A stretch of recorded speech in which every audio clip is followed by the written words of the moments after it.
Beberapa nama artis mencuri perhatian publik lantaran tersandung kasus prostitusi, mulai dari selebgram hingga pedangdut. Kasus prostitusi yang terjadi di tahun 2020 dibuka oleh aktris FTV Hana Hanifah pada 12 Juli 2020. Hana diamankan petugas kepolisian di salah satu hotel di Medan, Sumatera Utara. Hana membantah dirinya terlibat prostitusi, melainkan pekerjaan untuk sesi pemotretan seksi. Hal ini pula yang membuat kepolisian melepas Hana karena berstatus saksi. Artis Fernita Syabila membantah tercebur di pusaran prostitusi. Pada 28 Juni 2020, Fernita diamankan kepolisian di sebuah hotel berbintang di Bandar Lampung. Polisi menyebut adanya tarif 30 juta rupiah yang harus dibayarkan untuk bisa kencan dengan Fernita. Model majalah dewasa berinisial TA diamankan oleh penyidik tim cyber Subdit 5 Direktorat Kriminal Khusus Polda Jabar di sebuah hotel di Bandung pada 17 Desember 2020. Selain TA, polisi menangkap 4 orang muncikari di lokasi yang berbeda. Saat ini status TA masih sebatas saksi.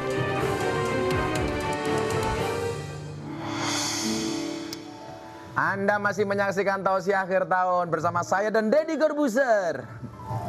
Bro, kejadian apa lagi sih tahun 2020 ini yang dikasih itu begini-gini semua nih, gimana ini? Aduh.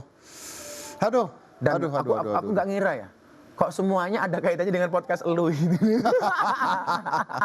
Mereka pernah ke podcast saya. Iya. Atau jangan-jangan mereka kena kasus itu gara-gara ke podcast elu? Ada yang pernah kena kasus ke podcast saya, ada yang ke podcast saya terus langsung kena kasus. Ada yang gitu. Oke, tapi kita mau ngomongin tentang prostitusi ya. Ada 2 jenis prostitusi. Yang pertama adalah prostitusi yang dilakukan karena mereka serakah. Serakah. Jadi karena melihat, wah Instagram, kok orang-orang enak, kaya hidupnya, punya duit banyak, handphone baru. Artinya kalau ngomong serakah berarti gaya hidup ya? Gaya hidup. Akhirnya mereka mencari jalan yang paling gampang dengan melakukan pekerjaan tertua di dunia. Iya, bisnis tertua di dunia adalah prostitusi. Nah, tapi itu. waktu itu belum online. Belum online.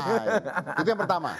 Yang kedua, kita harus ingat ada juga prostitusi yang terjadi karena keterpaksaan. Iya. Bisnis jual beli orang itu ada loh. Ada orang yang akhirnya diobat, dikasih narkoba, lalu dijebloskan, dijebak, akhirnya mereka menjadi prostitusi, itu ada. Perdagangan wanita di Indonesia itu ada.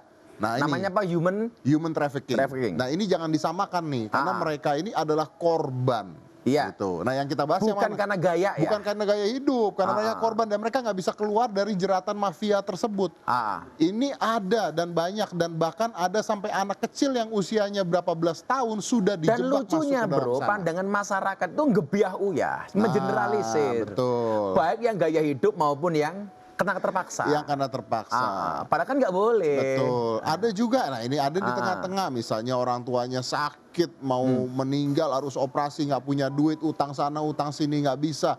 Akhirnya terus ya udahlah, satu-satunya yang bisa dilakukan, akhirnya jual diri. Dan orang yang ikut pengajian Gus Miftah di lokalisasi, itu rata-rata yang karena terpaksa bro. Karena terpaksa, alasan ekonomi keluarga, macam-macam. Rata memang orang miskin. Tapi kalau yang kita lihat itu kan karena gaya hidup. Karena gaya hidup itu dia, makanya ketika Anda melihat gaya hidup ya, nih sering nih ya, banyak selebgram sering foto di dalam hotel. Gua kira banyak duit, ternyata nyari duit di hotel. Maka hargailah wanita bro. Betul. Okay. Berapapun harganya. Nggak bisa ya. Bisa. Tapi kalau saya sih kalau saya selalu mengatakan, ketika kamu duduk dengan ahli maksiat bro, jangan pernah membicarakan masa lalunya. Betul. Tapi temani dia untuk merangkai masa depan yang lebih indah. Betul. Iya. Betul karena pada dasarnya perempuan itu suci seperti sajadah. Kenapa? Karena di atasnya laki-laki bisa beribadah. Tidak ikutan. Tidak ikutan. Loh, nikah bro, nikah. Iya, Anda ngomong enak, saya ngomong gitu, nanti saya kena masalah. Kena masalah ya. Tapi bener loh bro. Jadi akhirnya jangan disamakan. Dan kita jangan terlalu ngejudge orang dengan hal-hal seperti itu. Kita jangan gini lah. Setiap orang itu punya dosanya masing-masing. Anda beruntung saja dosa Anda belum terbuka kan gitu kan intinya kan. Dan saya khawatir kemudian luka hatinya dalam, kemudian timbul kebencian. Maka Maka saya selalu mengatakan begini, melukai hati seorang itu sangat mudah, namun menyembuhkanlah sangatlah susah. Berpikirlah sebelum berkata, karena kata maaf belum tentu bisa menyembuhkan luka. Tapi bukan artinya kita mengiyakan mereka yang melakukan prostitusi hanya untuk gaya hidup ya, saya nggak setuju. Oke. Kalau ngomong prostitusi, Deddy Corbuzier sangat fasih. Tapi jangan kemana-mana, kita akan kembali setelah jeda iklan berikut ini.